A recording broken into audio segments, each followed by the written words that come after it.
இந்த வீடியோவில் நம்ம என்ன பார்க்க போகிறோம் அப்படின்னு சொல்லி பார்த்தீங்கன்னா, மிளகா சட்னி, அதாவது வெங்காயம் தக்காளி வதக்கி வச்சு ஆரஞ்சு சட்னி வச்சு தோசை எப்படி ஊற்றுறது, அதாவது மசாலா தோசை அப்படிங்கிறதான் இந்த வீடியோவில் நம்ம பார்க்க போகிறோம். அதுக்கு 2 கரண்டி மாவு எடுத்து தோசைக்கல்லில் நல்லா மெலிசாக ஸ்ப்ரிட் அவுட்டாக நல்லா ரவுண்ட் ஷேப்பில் வந்து தேய்ச்சி விட்டுக்கோங்க.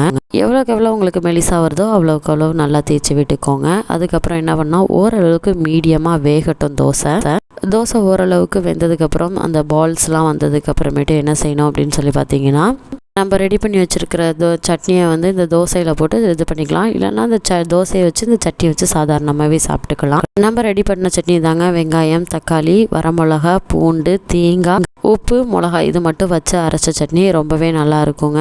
குழந்தைங்களுக்கு கூட விரும்பி சாப்பிடுவாங்க. குழந்தைங்க சாப்பிடும்போது நீங்கள் மிளகாவோட கண்டென்ட்டை வந்து கம்மியாக போட்டிங்க அப்படின்னா அவங்களுக்கு காரமே தெரியாது, விரும்பி சாப்பிடுவாங்க. தேங்காவும் இதில் இருக்கிறதுனால அவங்களுக்கு வந்து ஒரு டிஃப்ரெண்ட் டேஸ்ட் வந்து கிடைக்கும். இந்த சட்னி உங்களுக்கு பிடிச்சிருந்துச்சு அப்படின்னா கமெண்ட் பாக்ஸில் கமெண்ட் பண்ணுங்கள்.